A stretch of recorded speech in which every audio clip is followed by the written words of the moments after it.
സഹകരണം വികസിപ്പിക്കുക, തന്ത്രപരമായ ബന്ധങ്ങൾ ശക്തിപ്പെടുത്തുക, ചൈന പാകിസ്ഥാൻ സാമ്പത്തിക ഇടനാഴിക്ക് കീഴിലുള്ള പദ്ധതികൾ മുന്നോട്ട് കൊണ്ടുപോവുക എന്നിവ ലക്ഷ്യമിട്ട് മെയ് 23 മുതൽ 26 വരെ നീണ്ടു നിൽക്കുന്ന 4 ദിവസത്തെ ചൈന ഔദ്യോഗിക സന്ദർശനത്തിന്റെ ആദ്യഘട്ടമായി പാകിസ്ഥാൻ പ്രധാനമന്ത്രി ഷഹബാസ് ഷെരീഫ് ശനിയാഴ്ച ഷാങ്ഷൌവിലേക്ക് പുറപ്പെട്ടു. ഉപപ്രധാനമന്ത്രിയും വിദേശകാര്യമന്ത്രിയുമായ സെനറ്റർ മുഹമ്മദ് ഇഷാഖ് ധാർ, ആസൂത്രണ മന്ത്രി അഹ്സാൻ ഇക്ബാൽ, വാർത്താവിതരണ പ്രക്ഷേപണ മന്ത്രി അത്തൌല്ല തരാർ, IT മന്ത്രി ഷാസ ഫാത്തിമ ഖവാജ, സ്പെഷ്യൽ അസിസ്റ്റന്റ് താരിഖ് ഫത്തേമി എന്നിവർ ഷെരീഫിനൊപ്പമുള്ള സംഘത്തിൽ ഉൾപ്പെട്ടിട്ടുണ്ടെന്ന് പാകിസ്ഥാൻ പ്രധാനമന്ത്രിയുടെ ഓഫീസ് എക്സിലെ ഒരു പോസ്റ്റിൽ അറിയിച്ചിരിക്കുകയാണ്. ഷെരീഫ് ഹാങ്ഷൌവിലെ വാങ് ഹാവോയിലെ ഷെജിയാങ് പ്രവിശ്യയിലെ പാർട്ടി സെക്രട്ടറിയുമായി കൂടിക്കാഴ്ച നടത്തുമെന്നും CPEC രണ്ടാം ഘട്ടത്തിന് കീഴിലുള്ള സഹകരണം പ്രോത്സാഹിപ്പിക്കുന്ന ഒരു ബിസിനസ് ഫോറത്തിൽ പങ്കെടുക്കുമെന്നും കരാറുകളുടെയും ധാരണാപത്രങ്ങളുടെയും കൈമാറ്റ ചടങ്ങുകളിൽ പങ്കെടുക്കുമെന്നും പ്രസ്താവനയിൽ പറയുന്നുണ്ട്.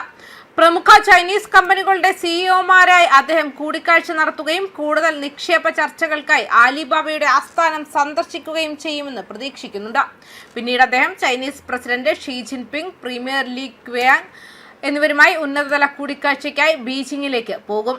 പാകിസ്ഥാനും ചൈനയും തമ്മിലുള്ള നയതന്ത്ര ബന്ധത്തിന്റെ 75ാം വാർഷികം ആഘോഷിക്കുന്ന പരിപാടികൾ, പ്രധാന ചൈനീസ് കമ്പനികളുമായുള്ള ഇടപെടലുകൾ, China academy of agricultural science സന്ദർശനം എന്നിവയും സന്ദർശനത്തിൽ ഉൾപ്പെടും.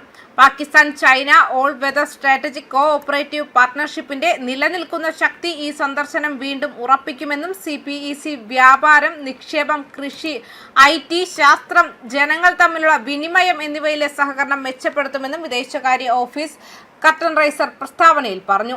ഈ സന്ദർശനം രാഷ്ട്രീയ വിശ്വാസം കൂടുതൽ ആഴത്തിലാക്കാനും തന്ത്രപരമായ ഏകോപനം ശക്തിപ്പെടുത്താനും പ്രായോഗിക സഹകരണം വികസിപ്പിക്കാനും പാകിസ്ഥാനും ചൈനയും തമ്മിലുള്ള ദീർഘകാല സൗഹൃദം ശക്തിപ്പെടുത്താനും സഹായിക്കുമെന്ന് FO പ്രസ്താവനയിൽ കൂട്ടിച്ചേർത്തു.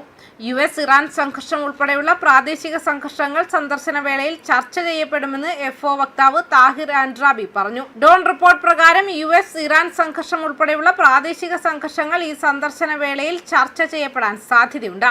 പശ്ചിമേഷ്യയിലെ സംഘർഷാവസ്ഥയിലും ഇക്കാര്യത്തിൽ ഞങ്ങളുടെ സമാധാന ശ്രമങ്ങളിലും പാകിസ്ഥാനും ചൈനയും അടുത്ത ഏകോപനം നിലനിർത്തിയിട്ടുണ്ട്. ഉപപ്രധാനമന്ത്രി ഇഷാഖ് ധാറിന്റെ മുൻ ചൈന സന്ദർശനം അനുസ്മരിച്ചുകൊണ്ട് ആൻഡ്രാബി പറഞ്ഞു. ഒരു സംയുക്ത പ്രസ്താവനയായി പുറത്തിറക്കിയ 5 പോയിന്റ് തത്വത്തിൽ ഞങ്ങൾ യോജിച്ചു. അതിനാൽ അതേ പ്രധാനമന്ത്രിയുടെ സന്ദർശന വേളയിൽ ഈ വിഷയം ചർച്ച ചെയ്യുമെന്നും അദ്ദേഹം കൂട്ടിച്ചേർത്തു.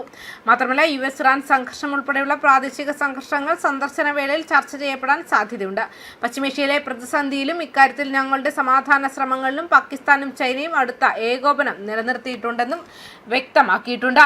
മാത്രമല്ല ഒരു സംയുക്ത പ്രസ്താവനയായി പുറത്തിറക്കിയ 5 പോയിന്റ് തത്വത്തിൽ ഞങ്ങൾ സമ്മതിച്ചു. അതിനാൽ അതേ പ്രധാനമന്ത്രിയുടെ സന്ദർശന വേളയിൽ ഈ വിഷയം ചർച്ച ചെയ്യുമെന്നും വ്യക്തമാക്കിയിട്ടുണ്ട്. ന്യൂസ് ഡെസ്ക് കർമ്മ ന്യൂസ്.